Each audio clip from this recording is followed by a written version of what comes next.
तो आज के इस वीडियो में हम लोग बात करने वाले अपने सब्जेक्ट फार्मास्यूटिकल एनालिसिस के टॉप 10 मैराथन क्वेश्चंस के बारे में। और ये वीडियो हमारे लिए बहुत ज़्यादा इंपॉर्टेंट होने वाली है क्योंकि इसमें ना आपको 10 ऐसे क्वेश्चन पता चलेंगे जिनको अगर आप करके जाते हो ना बहुत अच्छे मार्क्स एग्जाम में आप ला सकते हो। वैसे तो हमने एनालिसिस के मोस्ट इंपोर्टेंट क्वेश्चन की वीडियो बना रखी है, आप चाहो चेकआउट कर सकते हो। बाकी देखो सिंपल सा फंडा है कि आपको 2 वीडियो किसी भी सब्जेक्ट के लिए करके जानी है, आप बहुत अच्छे मार्क्स ले आओगे और फेल तो भाई कैसे भी नहीं होगे। अगर आप ये 2 वीडियो करके जाते हो बहुत अच्छे मार्क्स ला सकते हो।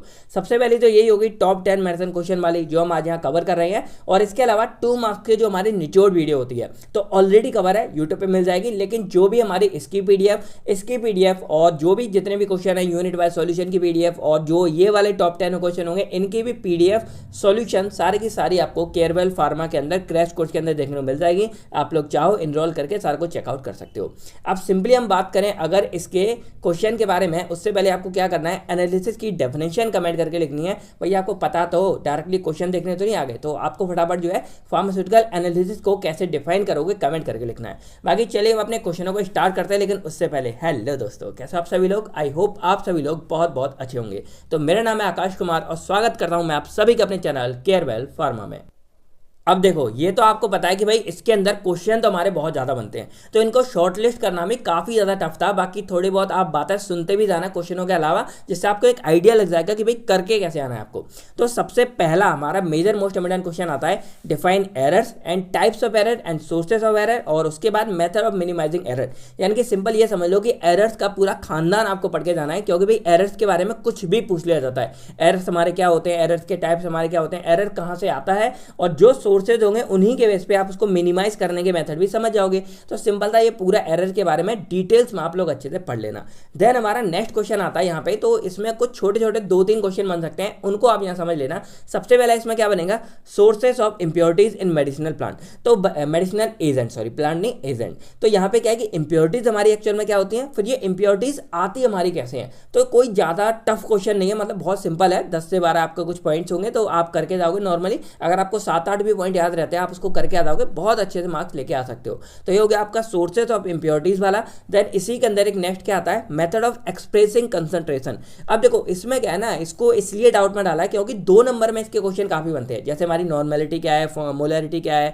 मोलैलिटी, फॉर्मेलिटी, तो ये क्वेश्चन 2 मार्क्स में आ जाते हैं। अब इन्हीं सबको कंबाइन करके पूरा हमारा बना दिया जाता है मेथड ऑफ एक्सप्रेसिंग कंसंट्रेशन, जो आपका लॉन्ग में देखने को मिल जाता है। इसीलिए अगर आप 2-2 नंबर के अकॉर्डिंग हर एक को करके जाते हो तब भी आप आराम से जो है पूरे इस लॉन्ग क्वेश्चन को कवर कर सकते हो। तो ये थे हमारे पूरे टोटल 2 क्वेश्चन, एक हमारा एरर वाला सारा कुछ हो गया, फिर इंप्योरिटीज के सोर्सेज, और ये हमारे मेथड ऑफ एक्सप्रेसिंग कंसंट्रेशन। अब देखो यूनिट 1, ये हमारी यूनिट 1 के, तो यूनिट 1 सबसे इंपॉर्टेंट यूनिट है हमारी पूरी इस एनालिसिस की, इसलिए इसमें क्वेश्चन भी ज़्यादा बनते हैं। अब वैसे तो ये 2 आते हैं भाई, 100% है कि यही आपका सब आना है, लेकिन फिर भी कई बार कुछ ऐसा होता है जैसे हमारे पोटेशियम परमैंगनेट होता है या सोडियम हाइड्रोक्साइड होता है, तो इनकी प्रिपरेशन एंड स्टैंडर्डाइजेशन ये चीज़ आपकी पूछ ली जाती है। और स्टैंडर्डाइजेशन ना बहुत इतना कोई टफ भी नहीं है, अगर आप देखोगे तो आराम से हो जाएगा। तो बस इतना ही मैं कहूँगा कि इसके लिए प्रिपेयर रहना, आपको ये ना लगे कि भाई बिल्कुल नाम ही ले लिया और एग्जाम में एकदम आ जाए। तो थोड़ा इस पर नज़र डाल के रखना, क्योंकि ये चीज़ भी हमारे एग्जाम में पूछी जा सकती है। तो थोड़ा इस वाले टॉपिक के लिए प्रिपेयर रहना कि स्टैंडर्डाइजेशन हमारे किसी भी मतलब सब्सटेंस का यहाँ पे आ सकता है।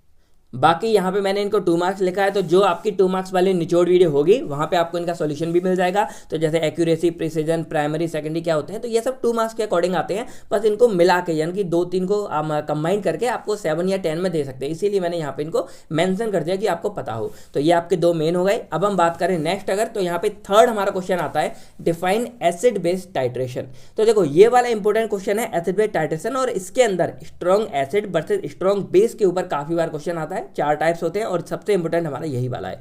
अब देखो इसमें क्या होना है कि जो एसिड बेस टाइट्रेशन है इसमें एक इंडिकेटर्स वाला भी टर्म आता है कि right a detail note on theories of acid base indicator.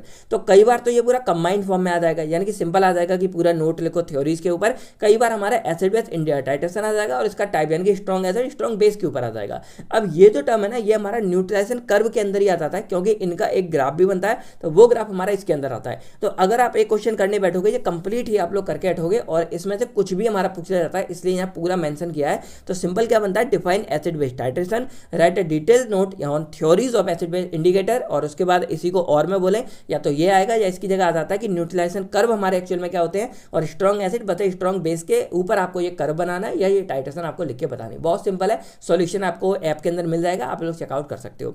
Then देखो ये तो इंपॉर्टेंट हो गया। बाकी यूनिट सेकंड में हमारा ये क्वेश्चन आता है, लेकिन काफी टाइम से देखा नहीं गया, तो मे भी हो सकता है कि इस बार आपको देखने को मिल जाए। तो ये है कि डिफाइन नॉन एक्वस टाइट्रेशन क्या होता है, इसमें पानी का यूज नहीं करते। अब इसमें कुछ हमारे सॉल्वेंट यूज किए जाते हैं, और इन सॉल्वेंट के बेस पे हमारे दो इफेक्ट बनते हैं, एक होता है लेबलिंग इफेक्ट और एक हमारा होता है डिफरेंशिएटिंग इफेक्ट। तो इन दोनों को आपको थोड़ा पता होना चाहिए कि ये हमारे क्या होते हैं। अब वही 2 नंबर के अकॉर्डिंग शॉर्ट में एल्कलीमेट्री क्या है, एसिडीमेट्री क्या है, सोडियम बेंजोएट की एस्टिमेशन क्या है, बफर इक्वेशन क्या है, ये आपने इनऑर्गेनिक में पढ़ी है, तो इस पर भी थोड़ी बहुत नजर आप लोग डाल लेना। बाकी अगर आप यूनिट वाइज सॉल्यूशन देखोगे तो आपको सारा कुछ ये देखने को मिल ही जाएगा।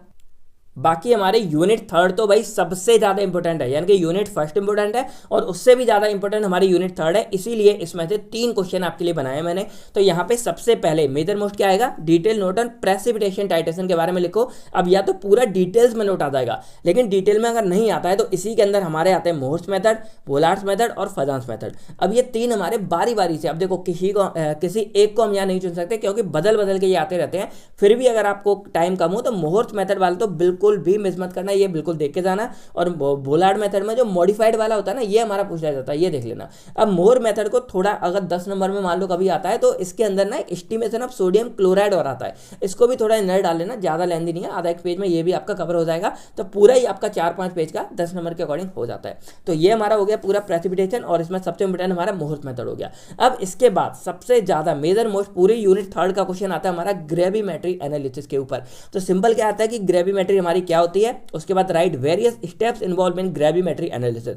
तो कुछ स्टेप हमारे इन्वॉल्व होते हैं, वो पूरी आपको यहाँ लिख के आनी पड़ेगी। अब इसके अलावा जो हमारा थर्ड इसमें क्वेश्चन बना है वो हमने किसी बड़े क्वेश्चन के बेस पे नहीं दिया। ऐसा नहीं कि कॉम्प्लेक्स मैट्रिक टाइट्रेशन पूरा हमारा लॉन्ग में आता है, ऐसा नहीं होता। बस इसके अंदर के जो हमारे टर्म्स हैं वो काफी बार आते हैं, जैसे हमारा मास्किंग और डीमास्किंग एजेंट क्या होता है, 5 और 7 मार्क्स में बहुत बार आते हैं। इनको 2 मार्क्स के अकॉर्डिंग आप कर लेना, क्योंकि 2 नंबर में भी पूछ लिया जाता है। फिर हमारा को प्रेसिपिटेशन एंड पोस्ट प्रेसिपिटेशन क्या होता है, ये भी हमारा 7 के अकॉर्डिंग दे देते हैं। बाकी 2 नंबर में तो भाई डेफिनेशन ये मान लो आ ही चलती है, ठीक है। तो ये पूरा आप यहाँ पे चेकआउट कर सकते हो। तो ये हो गया हमारे यूनिट थर्ड, जो बहुत ज़्यादा इंपॉर्टेंट है। अब यूनिट फोर्थ फिफ्थ के बारे में एक बात मैं क्लियर कर दूं कि देखो जो हमारा क्रैश कोर्स है, यहाँ पे जो हमारे यूनिट थर्ड तक के सॉल्यूशन की वीडियो है वो आपको यूट्यूब पर भी मिल जाएगी, लेकिन जो हमारी इनकी पीडीएफ है हमारी सारी की सारी यूनिट 1 से 5 तक, वो आपको केयरवेल फार्मा ऐप के अंदर देखने को मिलेगी। अब इसके अलावा जो यूनिट फोर्थ और फिफ्थ की वीडियोज भी है ना, ये भी आपको ऐप के अंदर ही देखने को मिलेगी। तो आप अगर इनरोल करते हो तो आपको सारा कुछ देखने को मिल जाएगा, और इन सभी क्वेश्चनों के सॉल्यूशन की पीडीएफ भी आपको वहां मिल जाएगी, तो आप जाके इनरोल कर सकते हो।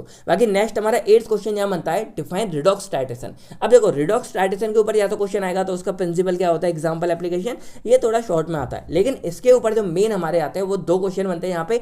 एक आता है कंसेप्ट ऑफ ऑक्सीडेशन रिडक्शन क्या होता है, तो इसके ऊपर कंसेप्ट आपको पता होना चाहिए, ऑक्सीडेशन क्या रिडक्शन क्या है। और एक हमारा आयोडीमेट्री एंड आयोडीमेट्री, इनके ऊपर कंसेप्ट हमारा देखने को मिल जाता है, तो इसको आप चेकआउट कर लेना। बाकी देखो इतना ही कहूंगा कि डाइक्रोमेट्री पर नजर डाल लेना, चाहे 2 नंबर के अकॉर्डिंग डालो, बाकी 2 नंबर में तो हमने कराई रखा है, तो थोड़ा इसको नजर डाल लेना। बाकी ये हो गया। बाकी अब लास्ट यूनिट में हम थोड़ा बात करें तो यहाँ भी थोड़ी तिगड़ा हमारी हो जाती है। तो यहाँ पे सबसे इंपॉर्टेंट में हमारा आता है डिफाइन पोलैरोग्राफी, फिर आता है explain the mechanism of dropping mercury electrode. तो देखो ये वाला क्वेश्चन तो यूनिट 5 से आता ही आता है लगभग हर टाइम, ड्रॉपिंग मरकरी इलेक्ट्रोड क्या होता है। अब इसका जो पोलैरोग्राफी का प्रिंसिपल है वो शायद हमारा एल्कोबिक इक्वेशन पे डिपेंड होता है, तो ये भी हमारा 2 मार्क्स के अकॉर्डिंग आप देख लेना। बाकी 2 नंबर में तो हमने इसको कराई रखा है सॉल्व। देन हमारा नेक्स्ट 10 के नंबर पे आता है method to determine end point of potentiometric titration. अब देखो वैसे ये क्वेश्चन हमारा कम आता है, लेकिन अभी काफी टाइम से देखने को मिल रहा है कि पोटेंशियोमेट्रिक टाइट्रेशन का एंड पॉइंट आप कैसे डिटरमाइन करोगे। अब इसके टोटल हमारे पास अलग अलग 4 मेथड होते हैं, तो मेरी यही है कि देखो एंड पॉइंट तो देखना है, लेकिन अगर ये मान लो लॉन्ग में आ गया, 7 में या फिर 10 में, थोड़ा बड़े में आता है,